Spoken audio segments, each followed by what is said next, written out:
So I started to go back and watch little snippets of some of the ones I had made. I actually went to our chat and I did a search for dead files. And then every time I mentioned the dead files to you, I was looking at what it was. You can do that? How do you search a chat? Yeah,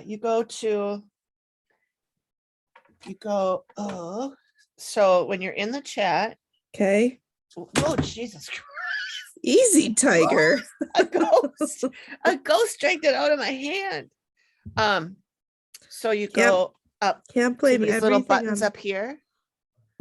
And you hit the little hamburger button or whatever they call it, the 3 little things. And then there's a search. And then you just write the thing up here and then it tells you. Oh, I don't have that. If you're in if you're in a chat with me. Yeah. You don't have that little 3 things up there? Nope, I don't. Oh no. Do you have something on the bottom? Nope. Because you're in an Apple phone, right? I'm in an Apple phone. Blast you, Steve Jobs. What the fuck? So you don't have a place to view contacts, media links, docs, notifications, wallpaper? Oh, chat search. There it is. Okay, good. Oh, it's just in a different place. Yeah, I figured it would be. They don't like to do the same thing, those Apples and those. I know, you got to be smarter than the phone, and some days that's tough. I know. I made up a song yesterday when I was feeding Jordan because sometimes when I was feeding my son, who's 14 months old, because he doesn't like to eat anything aside from really green beans and blueberries and raspberries. Wow. I know. I mean, I think that's good. It is. Because for me, it would have been peanut butter and mac and cheese. Well, he can't have peanut butter because he's allergic to peanuts. Shoot. We tried to give him pizza tonight and he dumped it on the floor. But anyway, he was eating chicken the other night. And so I made up a chicken song. And then I told him, I said, do you know that your mom is talented? Because I'm so talented. So. And did he know? No, he didn't know. He dumped some green beans on the floor. Probably didn't care either. I know. These are nuggets of gold and he's just not going to remember them. You should write them all down so he has a book for when he's able to read. Well, I did record it, so I'll just play it back for him at his college graduation or high school, or maybe when he's, got his first date. Oh, yeah. Or then I'll share the story of how when he was just a couple of days old, he projectile shit all over me. Like, I didn't even know shit could do that. Oh, yeah. It's magic. That's a word for it. Oh. I'm trying to find the document. Okay, I think because I can't seem to get my shit together and figure out which all these episodes that I earmarked as good ones. The only one that I know from the synopsis what it was, and I know what triggered me to want to do it because it was really good. Yeah. Is let me see. Okay. Is the one I think I told you about where according to our chat, I told you about it. It was a woman the woman that had called them in had stage 5 or I thought it was 4. I thought 4 was the highest, but anyway. It's 5. Okay. She had breast cancer and she was not doing well. And she thought the house was killing her. And it was so sad. So I figured I would pick a sad one instead of a one where the owner's an idiot, like I did last time. Yeah. I don't know. Good old Elvis. Here's my dandelion jar of portal opening shit. God, Amy, I could feel Amy's eye roll. Like, I know. Well, and Steve too, when he was like, so he's like, Steve's trying to understand. Like, so are you saying that you use these dice and this dandelion to like a Ouija board to speak to the dead? And he's like, well, I don't know. I don't know if I'd say that. Like, and Steve's like, oh my God. He's like, okay, well, you know what? Amy takes care of all that shit. Yeah. You don't have to say it. Like that's what's happening, whether you say it or not. Oh my! I don't know what's worse, using a legit Ouija board or making your own. Well, I think both of them are quite dangerous. Yeah, not. don't do either one of them, dandelion portal or not. Right. So I don't have a lot of booze on hand. So I'm drinking my Bailey's again out of this naughty cup that my mother-in-law gave me for Christmas. I am also drinking. I'm drinking coffee with Bailey's in it, Nice. but it's decaf. Don't worry. Okay, I was I have gonna to go say to bed like, in 2 hours. So I know. I'm like, oh my God, I'm so tired. I got up really early this morning too because I had to. You always get up early though. Well, sometimes I do. I mean, I get up early and then I often go back to sleep. But this time I got up and I stayed up because I had to bring my stepmom to the doctor. Oh, how's she doing? Is she okay? She's fine. She had LASIK surgery. Oh, so yesterday. Look at so her she had living to her go best back. Life.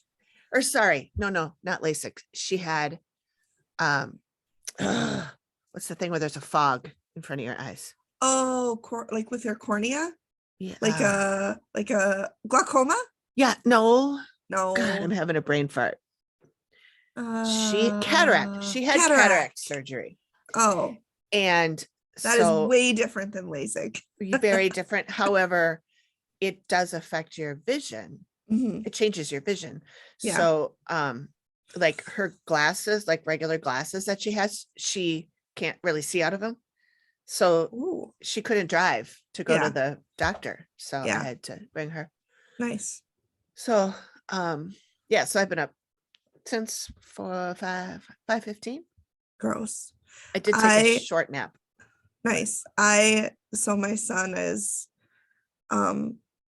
sleep is for the weak in his mind, and so I'm trying to break the habit of going in and picking him up and rocking him back to sleep and nursing him. And so for the last week or so I've adopted the super nanny method of going into his room and laying on the floor so he can see me but not engaging with him and not interacting with him. And moms, please don't come for me. Like, this is just how I'm doing it. I don't think if this doesn't work for you, then it doesn't work for you. This is just the method I'm choosing. Right. But man, he was on and off crying last night for an hour and a half. And it's so hard because I'm like, if I pick him up, like this could be over. But then I'm like, then I'm just perpetuating the cycle of you're just delaying the inevitable. Fixing it. Yeah. So I'm very tired. I didn't even get much TikTok time today. You know what? I was only on there for probably 3 videos. Ugh, I'm tweaking. I'll probably log in when I go to bed. Go to bed in quotes. Right. I mean, I'm in bed, but I'm gonna lay there and watch TikTok for 2 hours. I know. I go to my bed and I lay down and I'm like, okay, I'm gonna watch TikTok until 10:15, and then I'm like, okay, I'll check the time, and it's like 10:45, and I'm like, mine's way worse than that. It's like midnight. How did that happen? It was 9:30 when I sat here. Okay. All righty. Isn't it crazy how you can taste alcohol? It's like that. Oh, what am I trying to say? It's kind of like that. I don't know what I'm saying. It's just, you know, when you taste, I don't know what I'm saying. I'm very tired. Oh, I know. Like when you have whiskey, there's that little kick at the end, or vodka or anything alcoholic. There's like that little at the end. Well, it's basically poison. So is it really? I mean, I guess it's fermented, turns into a chemical. It Yeah. messes with your brain. Yeah. Yeah. That's so true.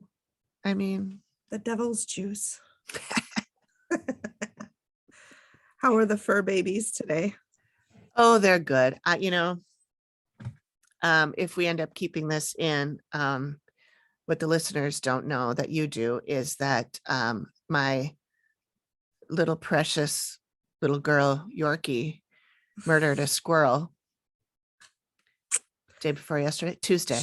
She's so innocent looking. That's where she gets you, boy. Vivian. And so now she just wants to go out and constantly. She has a taste for blood now. Yes, exactly. And now that there's it's cold. Uh-huh. It's cold as shit. Frigid. Like And so Antarctica isn't yeah, as cold as we are right it's now. cold. Right now it's -4 according to my computer, but when I got in my car this morning to take my stepmom to the doctor, it was -27. I used to have Russia on my I used to have Russia, a city in Russia on my phone. And So a you could lot of compare? times we were colder than Russia. What's a city in Russia? Is Kiev in Russia? No, that's in It's in Ukraine. Ukraine. Oh my God, why can't I think of any city in Russia? St. Petersburg. Thank you. Have you heard there's Saint- a rumor in St. Petersburg? Here, Leningrad, Russia. Yeah, there you go. No way. What? It's warmer? Way warmer. 28 degrees. Oh my gosh. The last cold snap we had, which was a little bit colder than this one, it was colder here than in Siberia. Yeah, Siberia. Let me check that one. Siberia.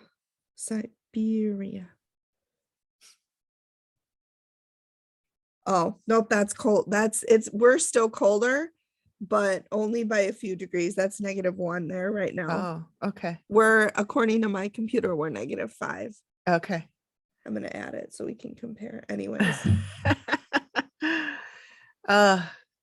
Yeah, it's crazy. So, Yeah. when I have to put on my boots, put on my coat, put on my gloves, and then she's in a jacket that has a little ring on it so I can put her on a leash, because if she just runs free in the backyard, she'll never come back. Okay. Because she just wants to run around For constantly. a So second, I still thought we were talking about your stepmother. It was like, what's she gonna run away? Like, what? she can't even see. Where's she gonna go? I was like, what? And you were like, yeah, it's got a little hole in it, so I can put her on a leash. And I'm like, what are you doing? I was oh my God, confused. Yeah. Sorry. Okay. No, that's my fault. This is the little doggy. Yeah. So she's vicious. And the dog's the one that got the squirrel. Not your stepmother. Not my stepmother. So yeah, so it's a big production, to put everything on and get everything on and get out there. And then we get out there and she won't do anything. But she gets so excited before I open the door that she's going out that she makes all these weird like demon sounds. And then she tries to run, and of course she's on a 16-foot tether. So it's not around her throat. Don't worry. Yeah. It's on her back. But yeah. Don't come for us. But she gets but she gets so wound up, and I think it's because she had that little taste of that little rush murder. of adrenaline. Yeah, a little blood. All right, 1, 2, 3. Hello, and welcome back to The Activity Continues. I'm Megan, and I'm Amy, and we're so glad you're back. It is January 20th today, and it's cold, and we're both drinking Baileys. Yes, in mugs. I have coffee in mine, but it is decaf because it's nighttime. Yeah. It's 8:50 tonight p.m. I've got it's in a mug that says naughty with a little Santa hat. And my mother-in-law gave that to me for Christmas with a matching one that says nice. Oh, cute. I know, but I didn't want to put the alcohol in the nice one because would sully it. Yeah. Okay. I don't want to taint it. Okay. So this is our second episode, and we had a blast doing the first one. We hope you guys had fun listening to it. I hope so. I had fun editing it. I tell you, it took me an entire day because we did end up talking for like 2+ hours, and I had to edit it down. We blabbed for, I think it was 18 minutes before we actually got into any sort of content. And so, but in I was our laughing. defense, sorry, go ahead. I just said in our defense, we haven't really talked, like we text obviously back and forth, but we haven't, I think the last time we saw each other like and talked with our vocal cords and not our hands was the the comedy show we went to, and that Oh. was, when was Yeah. that? That When was was December for sure. Yeah. Or was it November? It was Christmas time. Yeah. Oh, that was funny. I forget her name, but John still talks about her.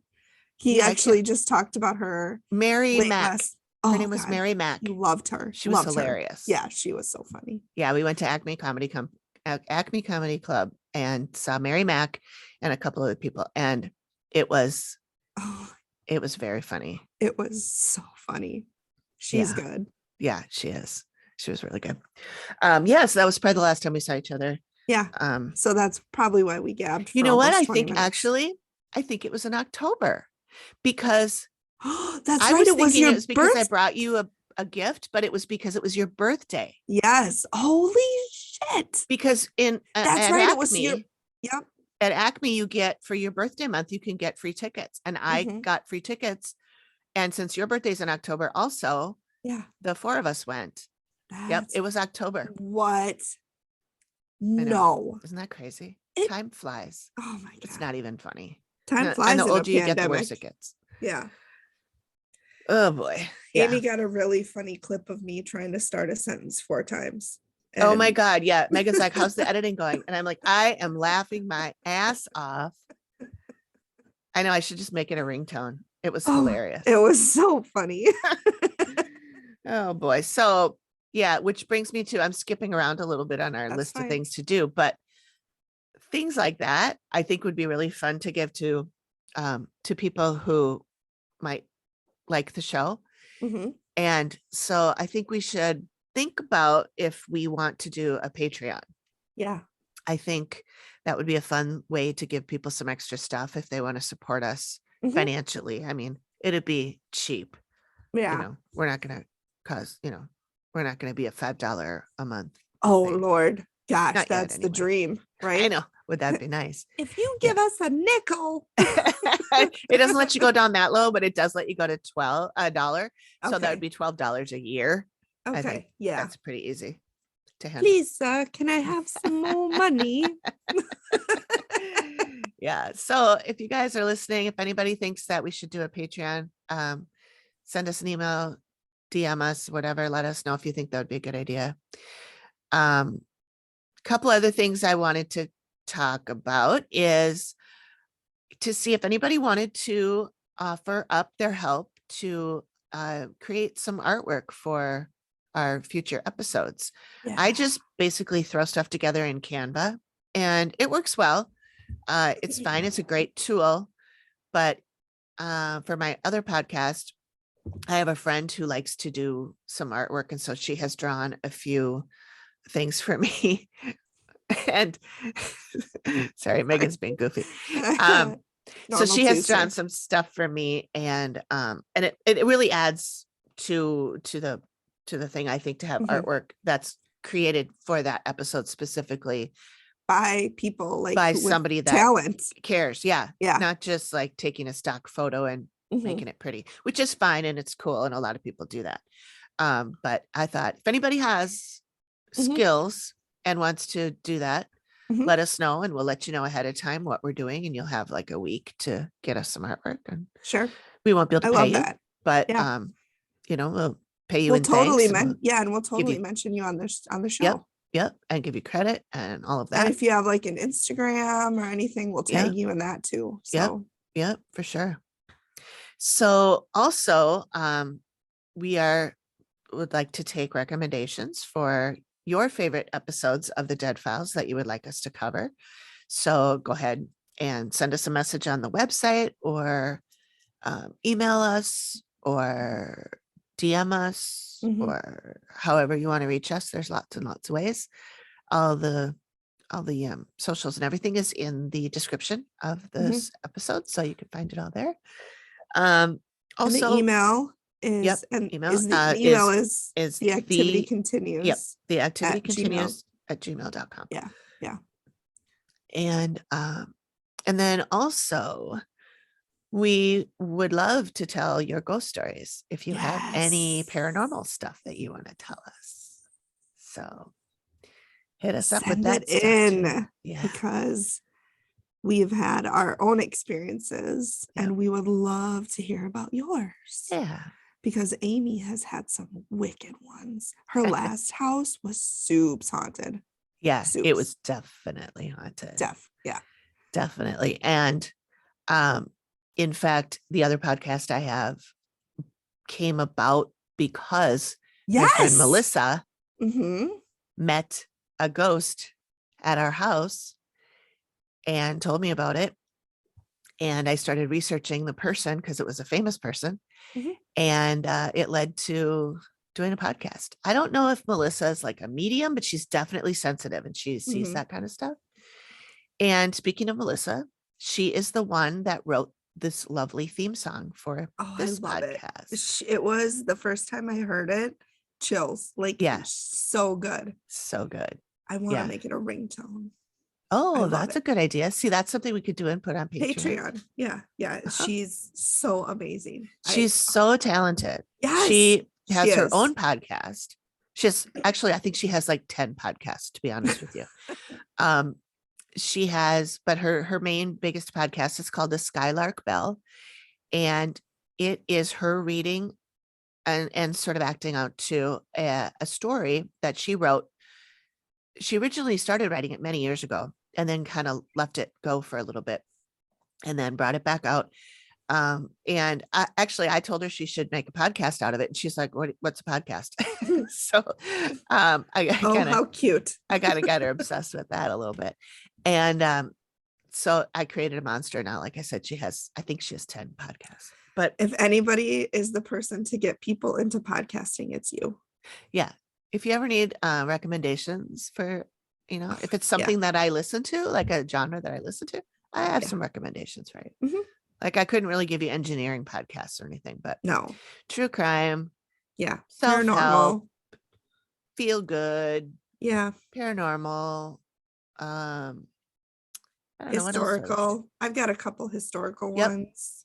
Dark Histories is really good. I like to go to sleep to that one.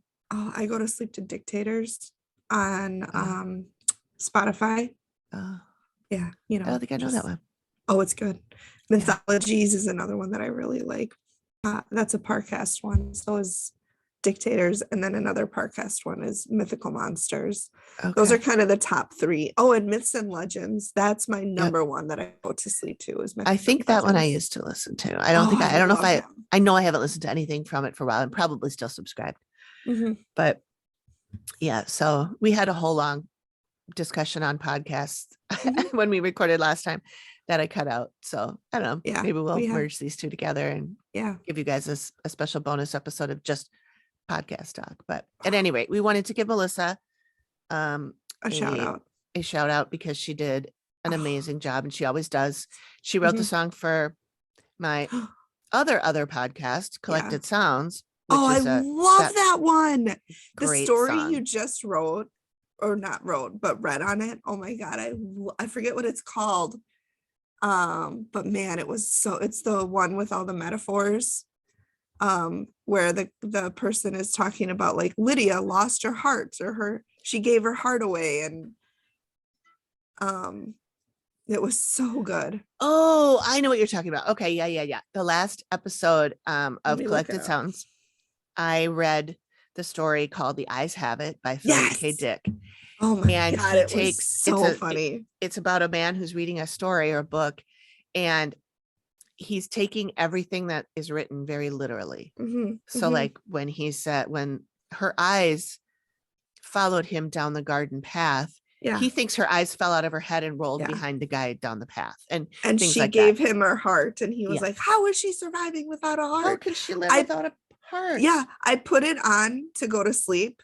No offense, Amy. I always feel weird when I say that's what it's for. And then I'm like, okay, but I can't go to sleep because this is like so interesting. So it was funny. It was a funny one. It was a good one. The other ones I did are all ghost stories, but that was a funny one. Yeah, I picked a funny one. And ironically, I can't listen to those before bed because I get too scared.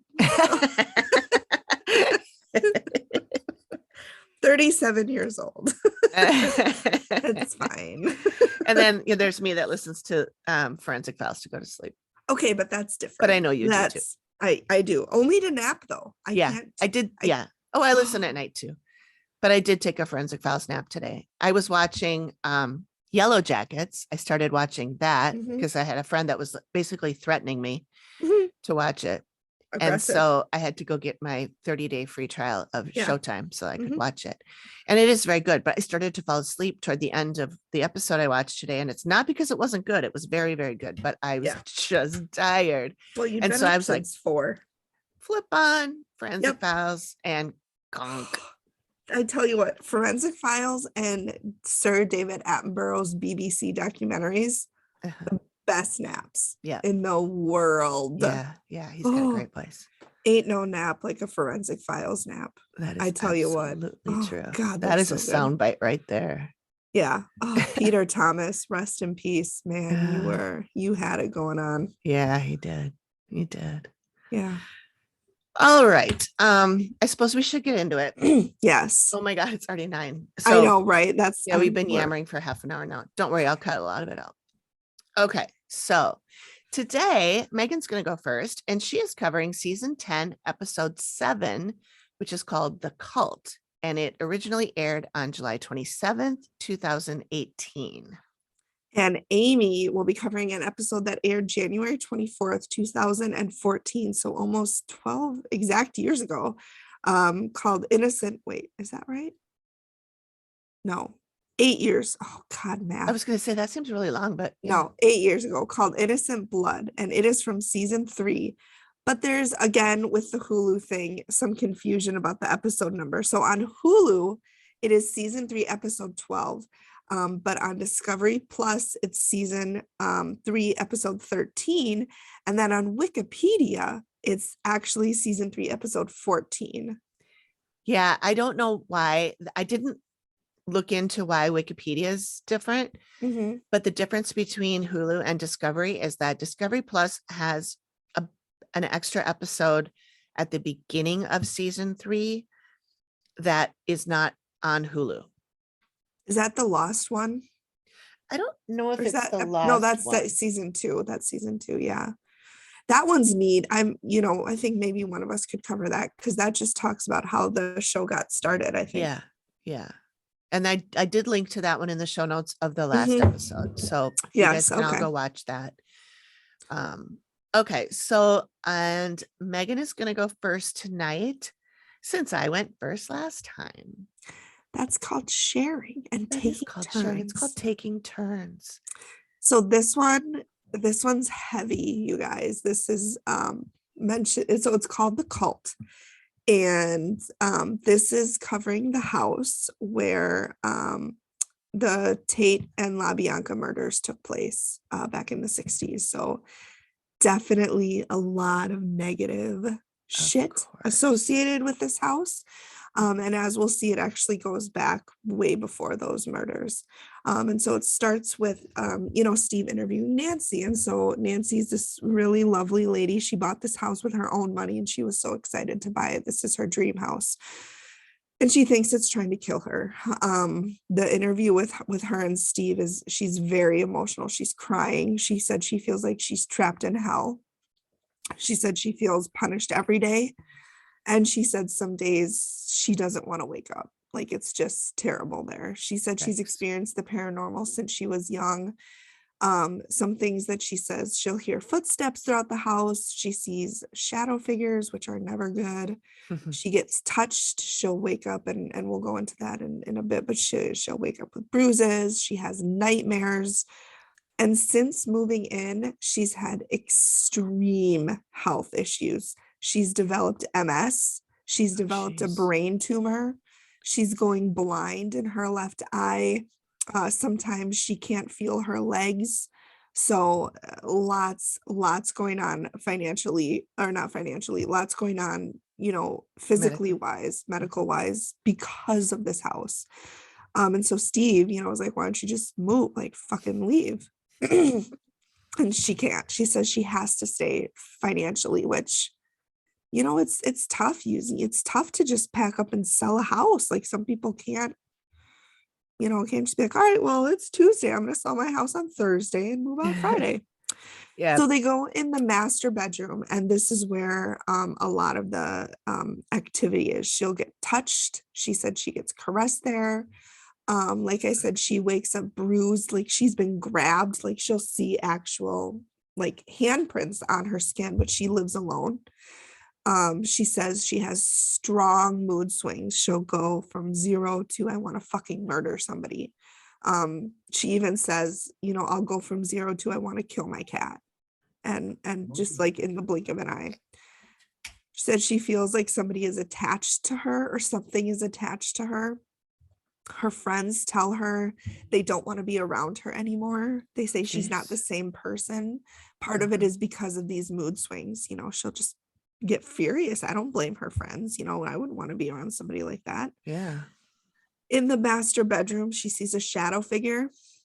She thinks it's a man, just gives off that energy. And she says, other people in the house see it too, like friends that have visited. She said they will actually answer the door thinking there's somebody there. They see somebody passing Oh, outside jeez. and they'll go to answer the door. No, thank you. No, thank you. I need an old priest and a young priest. She said she says she has extreme nightmares. She says it's tough for her to sleep. She doesn't get a lot of sleep. She said she dreams she's being attacked by a demon. And she said she feels like it's intentionally attacking her. Like this isn't just like a dream. She said she feels like it's intentional. Mhm. So then Steve interviews a couple of her friends. Her first friend is Jody.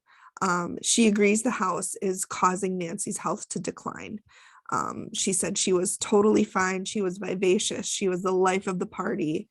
She didn't say her smile lit up a room, so that's good to know. Well, then she's not going to get murdered. She's not going to get murdered. Yeah. But she said she'll get angry for no reason. And then when Jody said she's in the house, she said she has a creepy feeling. She doesn't like being there alone. She said she feels like somebody is standing behind her watching her, and she does want Nancy to leave. She wants her to get out. Then we move to Nicole. Nicole is one of my favorites in this episode because she's very she's a sensitive too. And during the reveal, both her and Nancy say that they felt people die before. Nicole said she's felt people take their own lives. And Nicole is like, I don't know how you do this. Like, I couldn't do it. I'm like, same, Nicole. I don't, it's a gift that I would not want. Yeah. So Nicole has known Nancy for 13 years. She said that she spent the night there before. She had a nightmare. She dreamt she was being pulled on, like pulled down. And she said she felt she was clawing up at something, a higher power, almost like trying to reach for help. And she said hands were holding her back. Something was holding her, pulling her back in the dream. She said she feels it's a demonic dream. She gets hit throughout the house. She said she'll get hit in the neck. She'll feel cut. And she 1,000% thinks Nancy is in danger. She talks about her health declining. She said Nancy isn't getting better. She's getting worse from being in this house. And so then we go to the outside investigation. And so here's where we learn about the Manson family. And so this place is 2 miles from Spawn Ranch, which, as you may or may not know, is the name of the ranch where the Manson family hung out and, did their fucking shit. So in 1969, we have the infamous Tate and LaBianca murder. So this is where Sharon Tate and 5 of her friends were brutally murdered.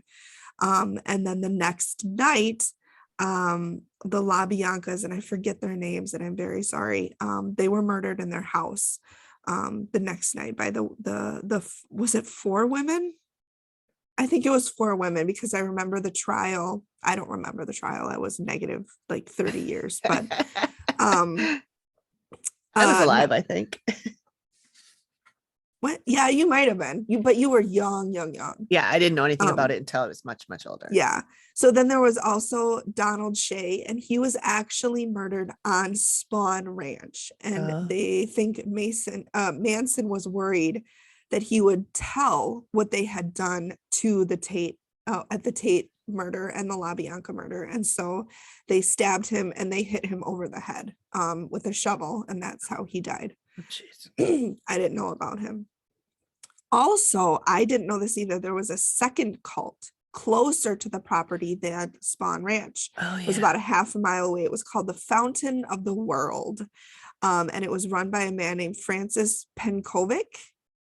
He was a Jewish World War II vet. And he believed he was Jesus Christ.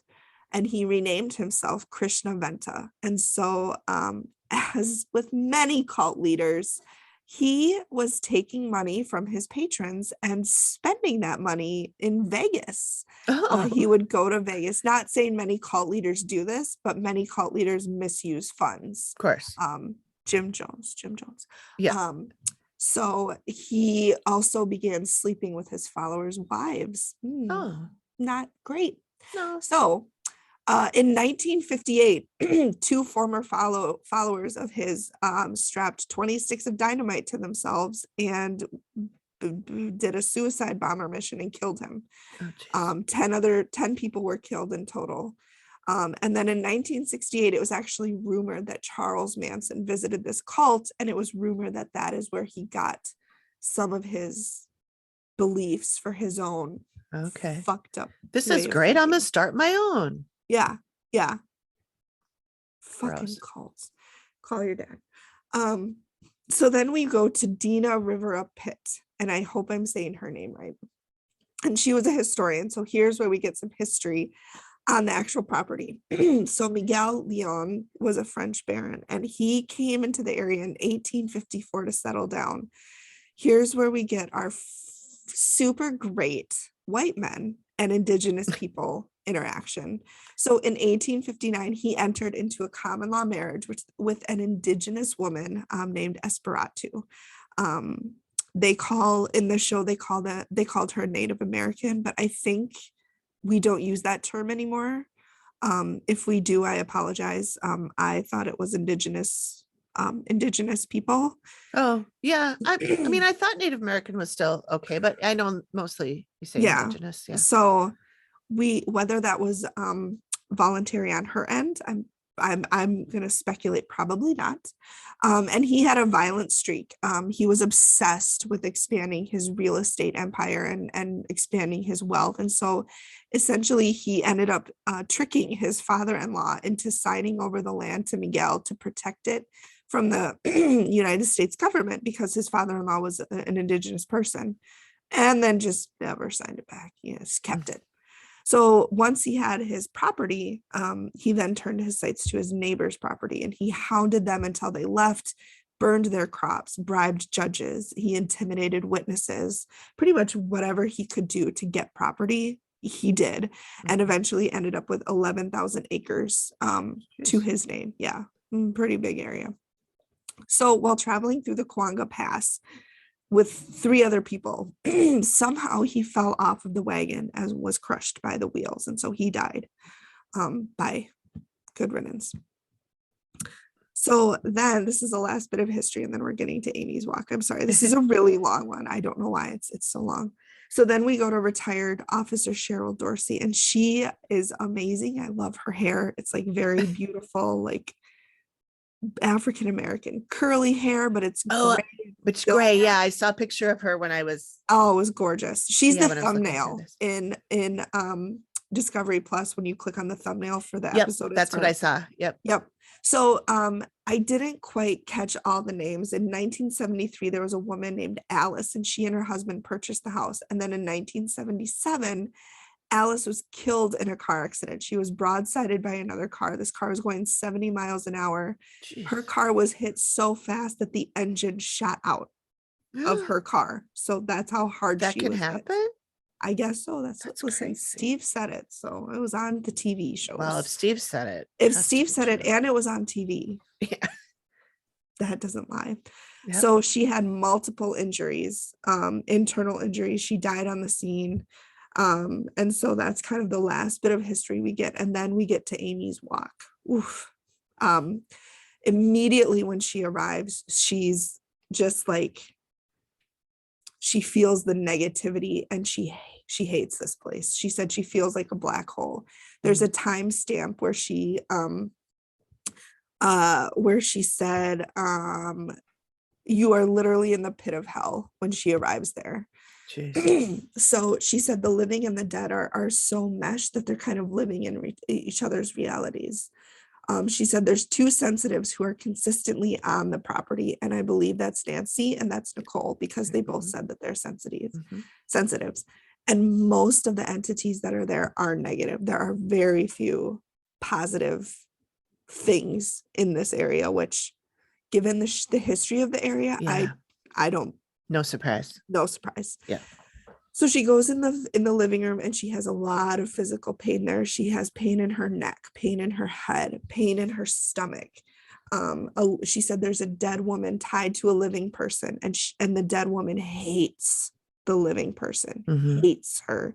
She said that the dead woman feels trapped by the living person, and she said she's making a weird noise, a combination of growling and screaming. And she wants to bite the living person. And then she also says there's negative energy, what most people would call a demon, lives in that house. Oh God. And so she said the living can hear her breathing, and the living would see shadow people going back and forth. And so she goes into the master bedroom, and she said the person in here would have nightmares constantly. She said she doesn't know how anybody sleeps in this room.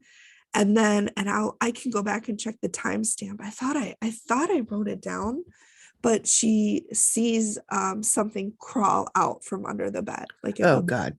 bug creature. And she said the living might see that. She said she has head pain again. And she said the pain is awful. She's just excruciating. And she said this is where the demon lives, is in that bedroom. So then we go outside, and Amy said everything around this house should be demolished. She said it should just be razed. Just knock it down. Yeah, just knock it the fuck down. I don't know why anybody would want to live in that house, to be completely honest. The history, the brutal death, I can't imagine. And then she herself suddenly gets enraged on camera. She said, I'm suddenly super enraged. She said, I can feel my blood pressure going up. Amy did? Oh. Yeah. She doesn't really change. She just says, I'm enraged. She just knows it's coming. Yep. She knows what's going on. And she said the dead come from all over. She said somebody is bringing the dead here, and she thinks it might be the sensitives. She thinks they might be attracted to them because they're sensitives, and they, the dead might feel like they can help them. Yeah. So she sees 8 people who were murdered within the last 60 years. She said she saw 5 people grouped together who died together, and then 2 people who died together. And then she said she had a horrible pain on her face, just like she was hit in the head. And then she said she saw another male who died, but not with a group of the 7 that she saw. She said she feels like he was hit in the head. And then she sees a young woman in her 20s, and this woman is trying to stop Amy from going further. She said, you don't want this. She told Amy to turn around. Oh. And then Amy said she showed her blood. She just said blood everywhere. So then we cut to the reveal. No, we don't cut to the reveal. I'm cutting to the reveal. So Amy meets with it's Nancy, the owner of the house, and her friend Nicole, who's the other sensitive. And so she said, Amy tells Nancy that there are environmental factors associated with house that are drawing the dead and also drawing the living. She says it attracts the living sensitives by kind of giving them positive vibes. Like you walk in and initially you're like, this is a great house. This is my dream house. But she said it's totally false. She said there's so much negative in this area. And then she talked about, she saw 5 people on a couch, which was the Tate murders. She saw 2 people on a love seat, which was the LaBiancas. And then she said she witnessed the murder of Sharon Tate, which, good God. I know. I saw this one a long time ago. Yeah, you were the one that told me to watch it. Yes. And I remember I was like, you have to watch this one. You have to watch this one. And I had forgotten most of what you just talked about, but I do remember Amy saying that she saw Sharon Tate's murder. And I was like, are you fucking kidding me? I mean, one, I mean, Oh, I know that every murder is terrible, but I yeah. feel like that has to be one of the worst. It's one of the real bad ones because she was pregnant and there's that whole thing too. Yeah. Yeah, I can't. Who, Roman Polanski, is that who she was married to? I think so. Yeah. I yeah. So then she showed the two sketches, the screaming woman and the demon. Okay. And Do you want me to show those? sure. Okay. So the first one Oof. is the one where the thing is on somebody's back, On right? somebody's back. Yep. And so in the sketch, the head, the woman is on this person's back and is tilting her, like pushing their head down to expose their neck, kind of like a vampire would, and is trying to bite their neck. And she's got this look of just pure rage on her face. And she's kind of crouched on the back with her knees drawn up, like a piggyback ride, essentially, Yeah. but a Yeah. very bad She's one. like hanging on her back, like, Yeah. yeah. And trying to bite her neck. I'll post these on socials yeah. too, by the way. And then the other sketch was a demon. And holy, my friends said that it kind of looks like Roger from American Dad, but like a dark Roger. So it's Oh. got a huge, very, very dark, long, straight hair. And Amy was very specific. It does not have a jaw. So the lower jaw is completely gone. Oh yeah. Yep. And so It looks like bird feet.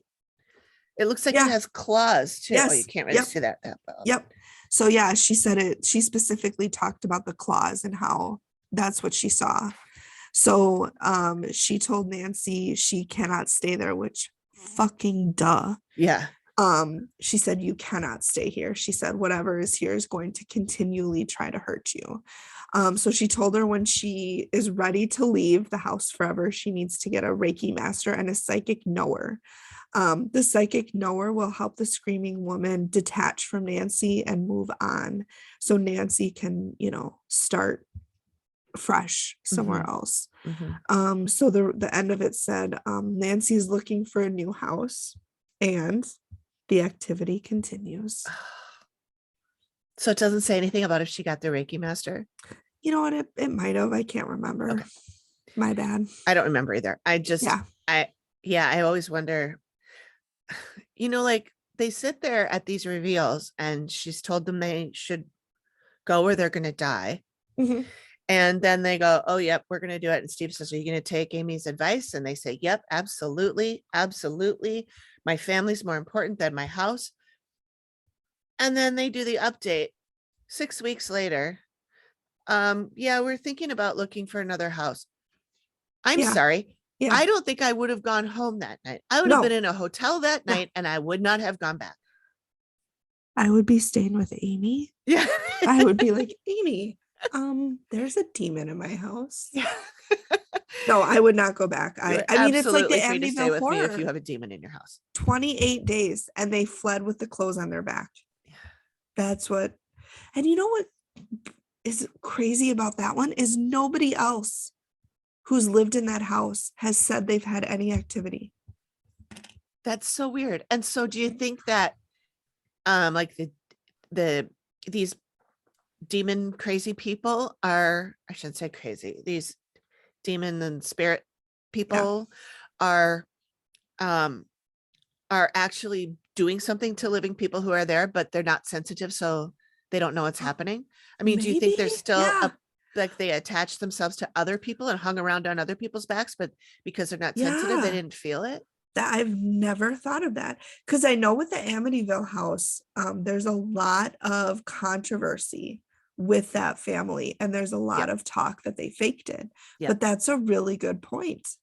Maybe people who are just completely null can't, but you would think that they would feel or they would hear the objects moving or the doors opening, or when they get really scary and they move all the furniture. Yeah, scares me. Yeah, no thank you, hard pass. Yeah. Yeah, that was a good one. You did a good job. Thank you. Thank you. Now I'm excited to listen to yours. Okay, so I picked mine because when I saw it the first time, I just really I really liked this family.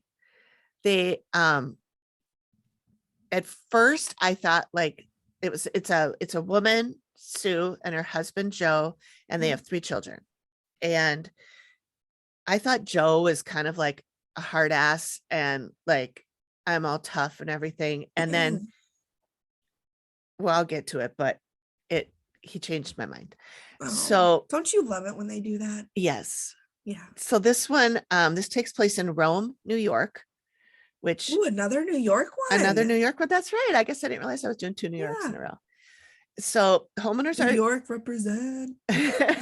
well, I do have a special place in my heart for New York, or New York Do City you? anyway. How come? Well, because I went there for work in 2008. Oh boy. 2008. I went there for work. I was working for a real estate company that was getting bought sort of by a franchise real estate company. They were buying into the franchise. And so the company I worked for was a small boutique one, and it was becoming a national brand. So we had to go out there and train with the national franchise company. Is this where you worked with our cupcake friend? Cupcake friend. She makes the cupcakes with the doggies. Oh, no, that was a different real estate place. Okay. All right. That was the place where the woman I worked for screamed at me and threw stuff at me and made me cry on my first day. Fun. Yeah.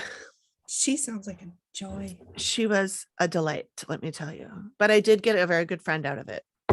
So that was actually made the cupcakes for my wedding. For your wedding, and they were delicious. Oh my God, I didn't even get to, so we had a fall wedding and we had a hot chocolate cupcake, and neither my husband nor I got to try one of those. I had that one. Did you? Yeah, that's right, you did. Yeah. I had that one, and then and Greg had another one, and we split them both, so we got to try them both. Yeah, they were delicious. Of course, I don't know everything Erin makes is good, but she's magic. I swear, it's magic. She's so good. She puts crack in them. I know, and she doesn't even eat sweets, so she doesn't even like. She likes some stuff, but she doesn't like chocolate. I'm like, what is going on there? Yeah. So yeah, she doesn't like peanut butter either. So like a Reese's peanut butter cup would be her hell, and it's her nemesis. My heaven. Yeah. Oh my God. Yeah. She's a gift. She's gifted. Anyways. Yeah. So it wasn't at that place. It was a different place. Anyway, so I was out there for it was in New Jersey, our training, but we flew into New York City and we bummed around New York City until it was time to go to our hotel that night. And then the training took place the next day. And then we went back to New York City and bummed around for a day before we got on our flight. And I just love New York City. I got to Central Park and I was walking through Central Park and I was like, I feel like I'm home. Wow. I feel like I don't want to go back home. And I actually texted my husband and I said, I am walking through Central Park right now, and this is my place, and these are my people, and I'm not coming home. You need to gather up the dogs and come meet me here because I'm not coming home. I loved it there so much.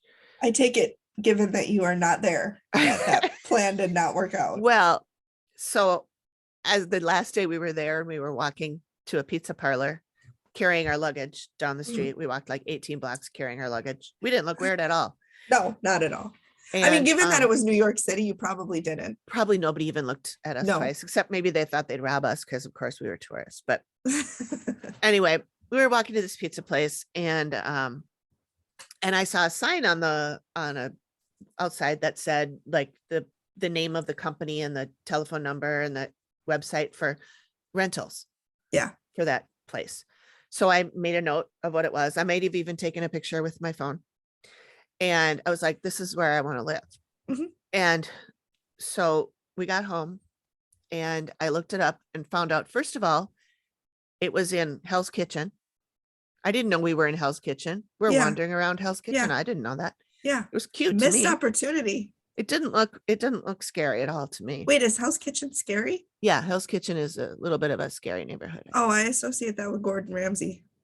Oh, well, okay. There is also a restaurant called Hell's Kitchen here that is very nice. But no, Hell's Kitchen is it's a kind of a tough neighborhood. Oh, or at least it's notoriously been a tough neighborhood. I don't know if it still is. Yeah. But at any rate, I looked up that apartment building and it was more than my Victorian house cost per month. So I was like, well, that's not happening. Well, there goes that dream. Yep. Out the window. But I still love New York and I'd love to go back. But Nice. yeah. So I didn't realize that I had picked another New York one. I Yeah, mean, I you guess I did. wasn't really thinking about it, but I just really liked this one. Yeah. It had some really, it had, well, when we get to the end and I tell you what Amy believes she saw, it was the first one of these that I had seen. Oh, really? In the first time she had seen something like this in this TV show. Interesting. Yeah. Okay, so homeowners are Sue and Joe. They have 3 kids, Madison, Brooklyn, and Brooklyn is spelled Brook, Uh-huh. Lynn. So 2 Okay, words. so 2 words. It's not Brooklyn like Brooklyn, New York. Yeah. Anyway, Hey, it's Brooklyn, Brooklyn. and yeah, and the little boy Joey, named after Oh. Dad. I know. He was a cutie too. I think I want to say Brooklyn was 8. Joey was maybe 5, and Madison was a little bit older than Brooklyn, Mhm. 10 or I forgot how old she is. Anyway, at some point, months previous, Sue had moved out with the kids because the activity in the house was so bad, My and God. because it was affecting Joe, his anger. It was making him angry, The little and boy. changing his personality. And so she left with the Mhm. kids, Mhm. and she was gone for, I don't know, several months. Mhm.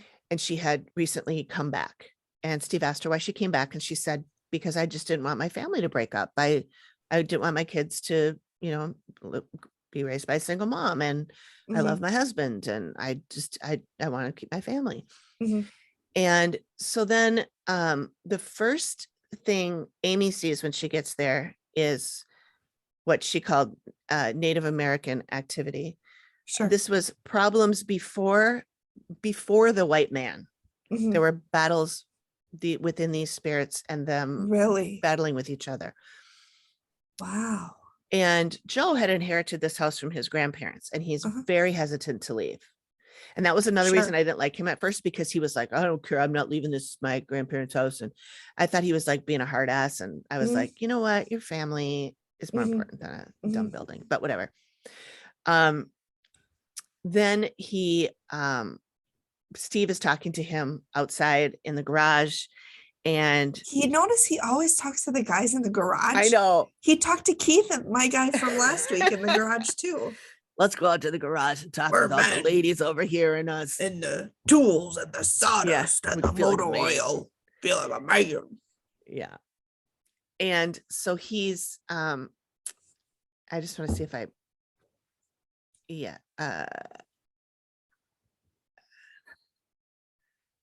made bullet points at the top of my thing. Mhm. And now I'm afraid that I didn't like that's where I'm Move supposed on. to cover it, but then I think I actually talked about it later. Okay, maybe not. Okay. So anyway, Steve is talking to Joe outside in the garage, and he says, so what do you hope we can do? What do you hope is going to happen for us? Yeah. And he says, Joe says, well, I don't want to have to lie to my kids. I don't want to have to keep things from them. And then he starts like getting all verklempt, and his throat catches, and he says that his wife is his life, Mhm. and he doesn't know what he'd do without her. Mhm. And so then I'm like, okay, uncle, you got me. Yeah. Yeah. You Yeah. know. You wore me down. Yep. So what they experience is banging, knocking. The little boy Joey is terrified. He cries in his room all the time. Jesus. Brooklyn That right hears, there might be enough to I make me. know. And Steve always says too, well, part of the reason we came so quick is that there was a child involved, Yep. Yep. And I used to watch Ghost Hunters, Mhm. and Was Zach Bagans? no, not that one. Oh, okay. The one with it's Jason Hawes, and I can't remember the other guy's name. I want to say Luke, but that's not right. Anyway, Ghost Hunters it's another one where it's a group of paranormal people that go in and investigate, Mhm. and they Mhm. try to debunk everything. It's a Mhm. great show. I watched Yeah. it for many years. And it's still on. There's another like redux of it or whatever. But anyway, Brooklyn hears voices, and Steve asks, was the TV on? Steve. Oh, I didn't think about that. Of course it was the TV. Yeah. No, Steve, I know what a TV Steve, sounds like. Guess you can pack up and leave. Right? But look at that. You debunked Look at that. It was nothing. It was 5 minutes in. It was fucking Sesame Street. It was Elmo. Oh, Steve. I love how he's always trying to find. Was it the pipes? I know. He tries. Is it a shadow? Like boozing? Boozing? Yeah, you know that like it's probably the producers are telling him to say that. Because he's like, oh, of course they know what a fucking TV sounds like. Of course they know it wasn't a shadow from a car going by. It's noon, But anyway, he still has to ask it. And I feel bad for him when he does. Steve's probably this fucking job. I'm fucking out of TV. Well, I think he likes the job. He's been at it for a long time. I know that. You know what I mean. I know. I love Steve. I do too. So Sue also says that in the shower, somebody rubbed her arm. Yep.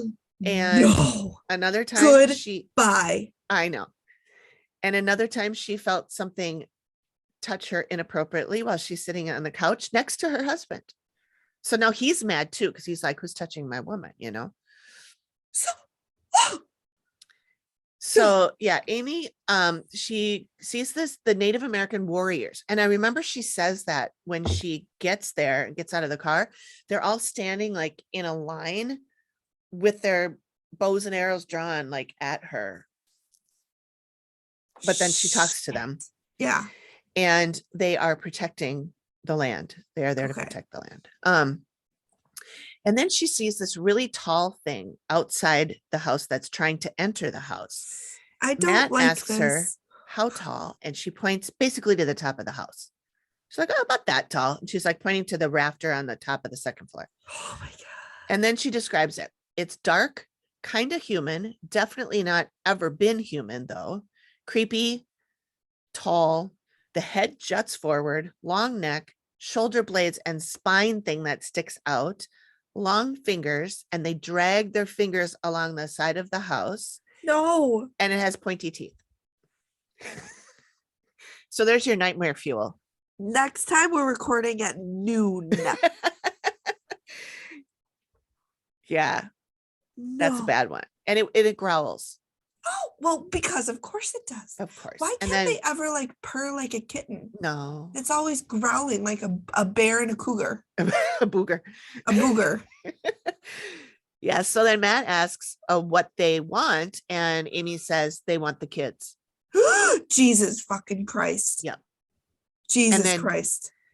And then here's where I'm going to insert a voiceover of Amy, because she's walking around and she's talking about like what the kids hear and stuff. And she's talking about the little boy who's scared.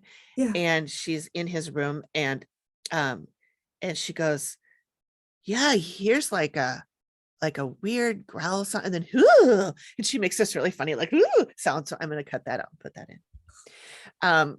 So yeah, then she goes into the little boy's room and she says she sees him sitting there on his bed and he's crying because he's so scared. Mm-hmm. Then they go to Steve and he's talking to Sue, the mom, about how the little girl Brooklyn is affected. Mm-hmm. And they cut to Amy, who says that there is a line of people coming out of Brooklyn's room, down the hall, down the stairs, and outside, dead people, basically a parade of dead people that are coming through the house because they want to be moved on. And they are in her Brooklyn's bedroom. Like a sensitive, like a medium. Yep. So Steve is talking to Joe, and he's talking about his grandparents living there. His grandparents lived there the whole time since he was a little guy, and he grew up across the street.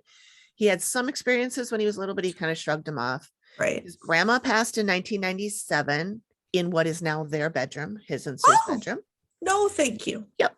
She died of emphysema, which then turned into bone cancer, which I don't know how that's possible. I meant to ask my friend Jody, who's a nurse, if that's possible. But he said it several times. Yeah. That it was emphysema, which led to bone cancer. Maybe, I don't know. I got nothing.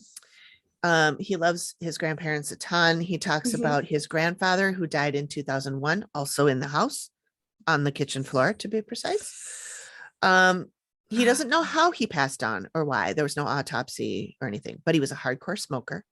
He was 75. And grandpa was a hardcore Sicilian. Italian. Italian. So he says his grandparents would not want him to give up. I'm gonna go out on a limb and say his grandfather might have died with something connected to smoking. Yeah. Yeah. So yeah, he says that, like, when Steve says, well, what if Amy says you have to move or you should move? And he's like, well, I would want to fight. I don't think my parents would want me to give up. Uh-huh. At which point I hollered at the TV. They also Yeah. don't want you to be killed by demons and shit. Yeah, or your children to Or your children to be, yeah. go insane because Right. of demons or dead people. Right. Priorities, Joseph. Come on, Joe, get with the program. So Amy sees an old man who's 70-ish, Italian, and a heavy smoker. And he died. Who could that be? He died in 1990s to early 2000s. Remember, Joe's 2001 died in 2001. Yep. She thinks it's a heart attack or maybe emphysema because she says, I can't breathe for shit around him. Yeah. Then they show Steve talking to Joe, and he says, I don't really want the kids to be affected. I just Too want late. things to stop. Oh, this is where he says, he breaks down and says about his wife, she means everything to me. Yeah. Yeah. And cue to me bawling my eyes out. So I cried through a lot of this one. It was very emotional. Yeah. Steve does his Steve research, and he sees a guy, I was gonna say gynecologist. Oh boy, I think I need that's some dedicated research. Oh my god, I almost did a spit take.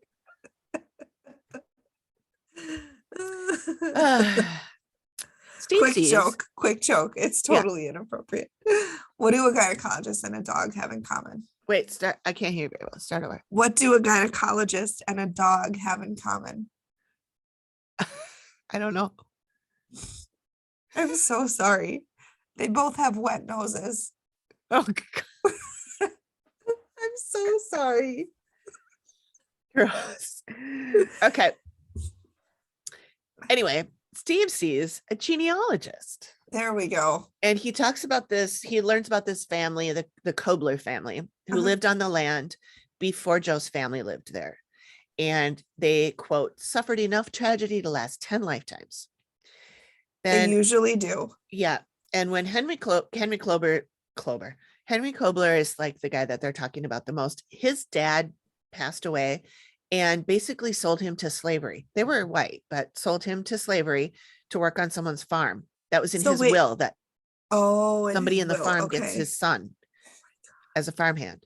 But then the mom did finally get him back after 5 years. His grandmother was gored by a bull while she was picking berries. What? Yeah. And then there's more. He loses a bunch of children, which I don't really want to get into. Thank you. Well, it's not like horrible, but it's just, child not that necessary. Yeah. And he doesn't see any of the children or anything. So they've moved on and everything's fine. Good. But he does find out about this bloody battle in the French and Indian War that took place on this land. Is that where all the Native American soldiers came from? Yeah. So then Amy, she sees a woman who she says died poorly. She got her head chopped off or ripped off. And she says, this is not a clean cut. It's very messy. So I'm gonna guess that's the bull, the lady that got gored. the bull. She says, no one is safe here. Everyone is at risk. Everyone knew that people shouldn't live in this area. The natives want to clear the area of living people. Mm-hmm. Mostly for their own good, I think. Mm-hmm. Mm-hmm. The native spirits? I'm sorry? The native spirits want that? Yeah. Okay. Yeah. And the natives are showing her the things outside the house with the nails and the teeth. Yeah. Nails and the teeth, that they are killing children. How? I don't know. She didn't really get into that. Thank goodness. Yeah. But she sees this battle with people getting their heads bashed in by natives, but it's not just natives against each other. It's part of the French and Indian War. So it's French, I guess. So the sketches, Great. this is where Amy describes the okay, so this is a reveal. Okay. Amy describes the old lady and the old man she's seen in the house. This is this is to the artist actually. Yeah. And she describes the man, and as she's describing this to them at the reveal, Steve is floored by how precisely Amy is describing the grandfather. You know, he's Sicilian, he's a heavy smoker. Yep. And Joe is crying at this point. Yeah. And so is the Sue. And then when they look back at Steve, I swear Steve's eyes are red too. Like there's not a dry eye. Everybody's bawling. Mm-hmm. And Steve says, yep, those are my grandparents. And then Steve, so sweet, he asks, is it okay if I show the picture of your grandfather? God, and because Joe's pretty shaken up. Yeah. And so they show the picture of the grandfather, and Amy goes, oh, well, I did do a sketch of who I saw. And Steve pulls out the envelope and says, oh, geez, it's your grandfather. Trust me.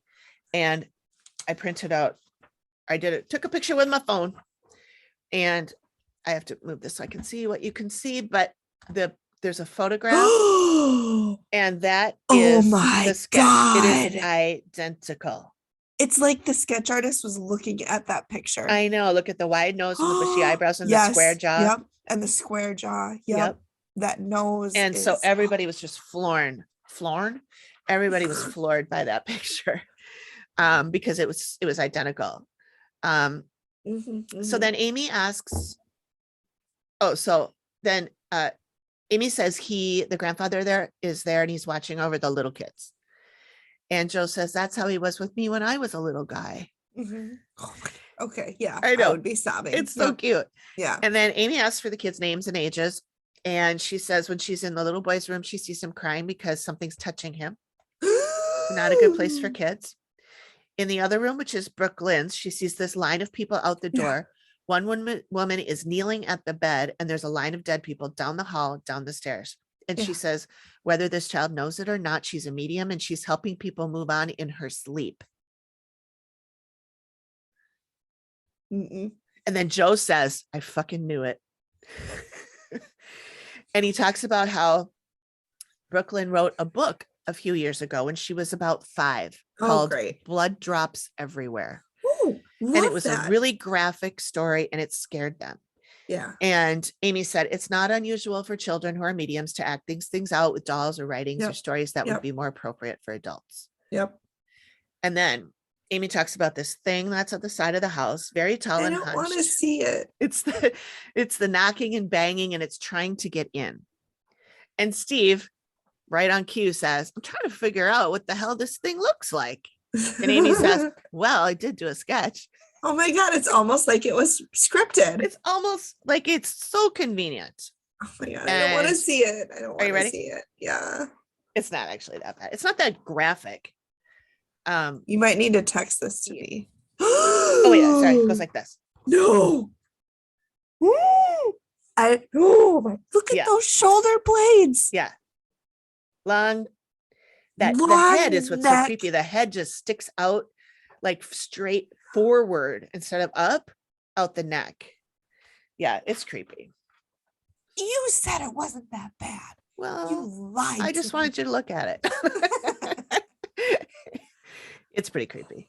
It's so creepy. Yeah. Can you imagine? Thank God they can't see that. Can you imagine looking out your fucking window and seeing that?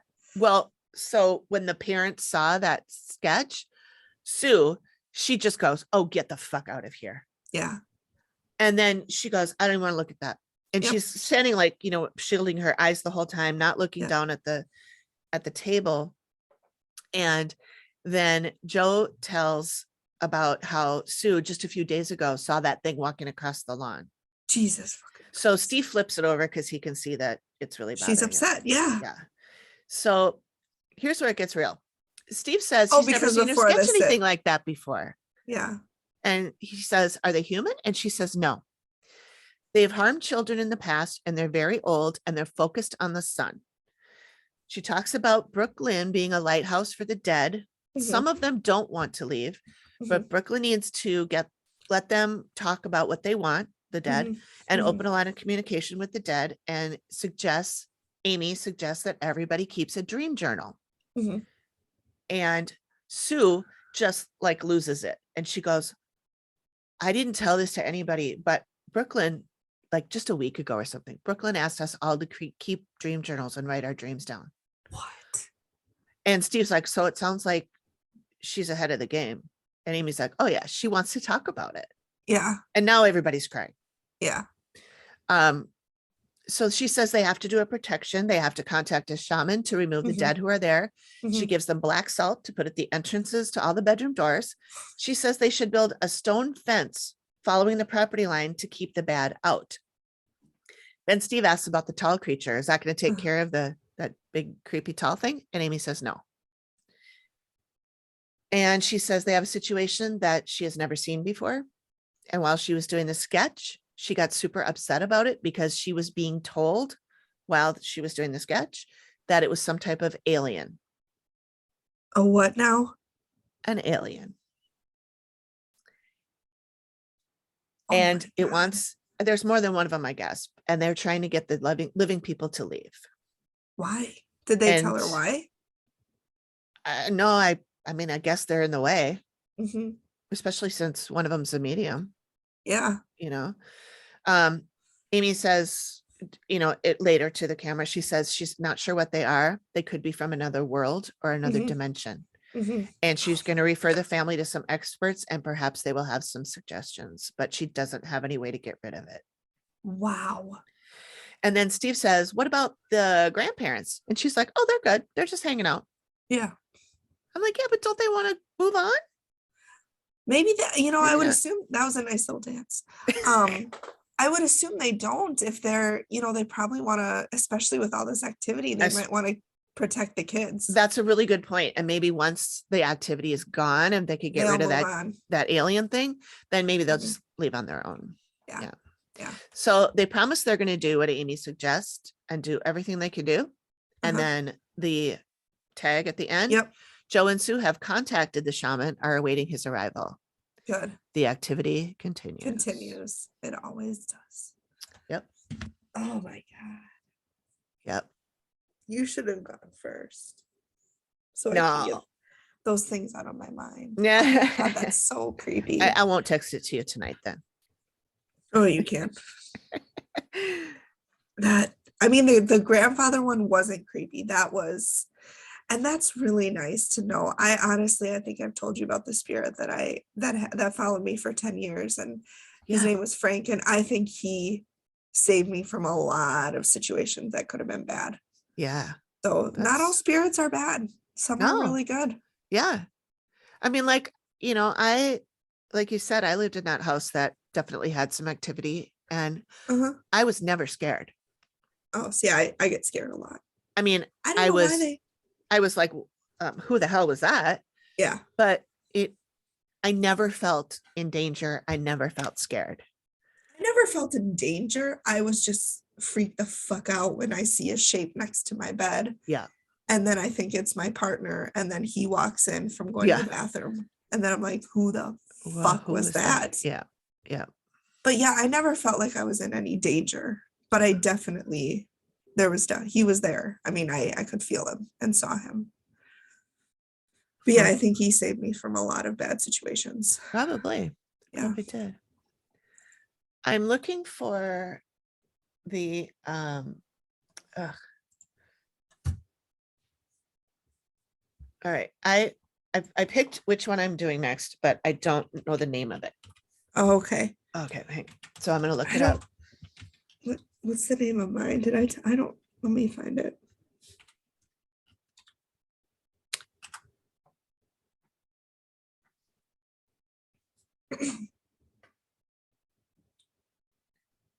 Is this right?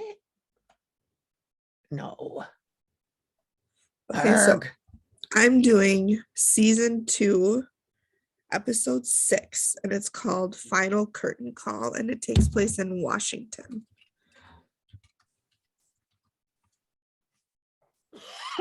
Okay.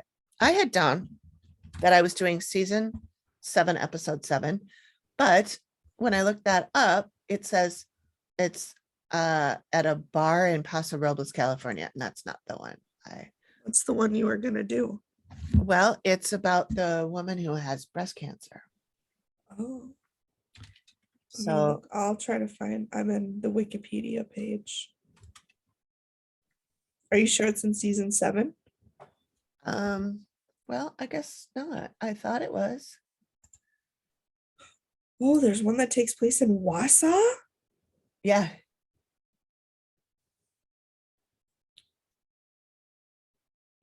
Um, oh, shite. All right, I'm gonna pull up. I watch them on Hulu when I'm watching them at my desk because I don't have the Discovery Plus app on my computer. And when I did download it, it Is I it? couldn't log in. You said season 7, episode 7.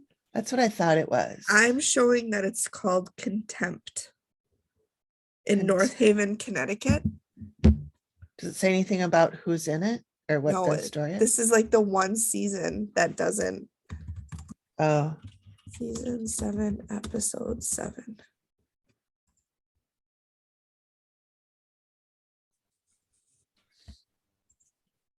I swear this is where I got the. No, that is Paso Robles. 2, 3, 4, 5. Oh, for the love. All right, I know I texted it to you, but I could have. Ooh, I don't know, but this one has a gay couple. A young man moves back into his parents' home, Connecticut, with his new husband. I have seen a couple Is of the it gay. a desperate Wisconsin woman who doctors say will be blind within the year wants Steve and Amy to figure out what's haunting her family? Maybe. What number is that? Hang on. 1, 2, 3, 4, 5. It's called The Darkening. And what episode or what season? Season 7, episode 5. It's called The Darkening. See, on this one, it's called The Consumed. Oh, yeah. But it says a terminally ill woman claims an aggressive paranormal spirit. Okay. So it is season 2, episode 5, I believe. Oh, season 2. Oh, I was in season Oh, no, 7. I'm sorry. It's season 7. Season 7, episode 5 is what it shows on Hulu. Anyway. Okay. Yeah, it's called The Darkening, at least on IMDb. It's called Consumed on on Hulu. Okay.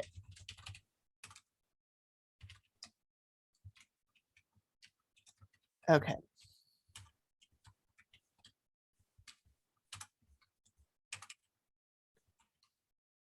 Oh, wiki. Okay. Oh, because Thank you. all right. Should we? I wanted to have both of us, each of us, read the outro so that I can reuse it. Like I can play. Look, I'll keep it. Ooh, Yep. So if you want to. Yep.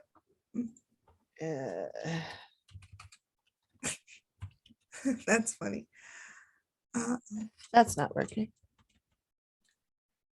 It's dark because I pasted it in from the key. Oh, okay. Do you want me to just read it while you type or wait? Sure, you can go ahead. Okay. Thank you so much for joining us. We appreciate you giving us your time. If you enjoyed it, please tell your friends. And if you hated it, you probably didn't make it this far. But if you did, please keep it to yourself.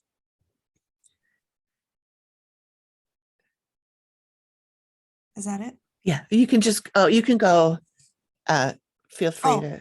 Feel free to contact us on our socials or via email. All of the info is in the description. We hope to see you next time when the activity continues. Okay. Thank you so much for joining us. We appreciate you giving us your time. If you enjoyed it, please tell your friends. And if you hated it, well, you probably didn't make it this far. But if you did, keep it to yourself. Feel free to contact us on our socials or via email. All the info is in the description. We hope to see you next time when the activity continues. And then I'll just do Join us next time when join Here, join us you want me next to time. do that? Okay, never mind. Go ahead. How about if I go join us next time when Yeah, Megan will cover blah, blah, blah. And then you can Yep. say Amy will cover. perfect. Okay. Join us next time when Megan will cover season 2, episode 6, which is called Final Curtain Call. And Amy will cover season 7, episode 5, called Consumed on Hulu, or called The Darkening on Wikipedia. Yeah, we're not really sure why they're different. Yeah. I originally had written down that it was season 7, episode 7. So I think that's what it is on Discovery. But anyway, it's called Consumed. And it is about a terminally ill woman who claims that an aggressive paranormal activity is ripping her family apart in Ohio, Youngstown, Ohio. So hopefully you can find it. If not, send me a message and I'll send you a link to it or something. Okay. All See you right. next time. See you. Bye. Bye.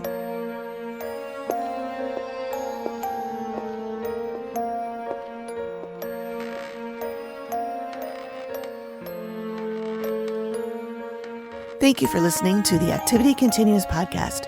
We really appreciate you giving us your ears for a bit. Please reach out if you have a suggestion for which episode of the Dead Files we should cover next, or if you have a spooky story you'd like us to share on the show. We can be reached at theactivitycontinues@gmail.com or through our website or any of our socials. Links are all in the description of the show. Please feel free to drop us a note and say hi. And join us next time when the activity continues. The Activity Continues is produced by me, Amy, at Collected Sounds Media, and is part of the independent Collected Sounds podcast network. We are also proud members of the Boo Pod network of super cool podcasts. Nailed it.